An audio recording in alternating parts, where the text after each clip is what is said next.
নবীর একটা আদর্শের কারণে জান্নাতে যাবে। সিরত মানি আদর্শ।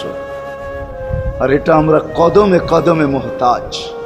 কেননা এই ছোট জীবনটা যদি গ্রহণযোগ্যতা পর্যন্ত পৌঁছাইতে হয় আল্লাহর কাছে, চাই নারী হই, চাই যুবক হই, চাই বৃদ্ধ হই, যেই মানুষই হই না কেন, যেখানেরই হই না কেন, যেই বাসারই হই না কেন, যেই বর্ণেরই হই না কেন, যেই পেশারই হই না কেন, যেই সোসাইটিরই হই না কেন, এই জীবনটাকে যদি গ্রহণযোগ্যতা পর্যন্ত পৌঁছাইতে হয় কার কাছে? দুনিয়া আলাদের কাছে না, মালিকের কাছে, যিনি এক ফোঁটা পানির থেকে অস্তিত্ব দিছেন, যার কাছে আবার আমাদেরকে ফিরা যেতে হবে। পালানের কোনো সুযোগ নাই।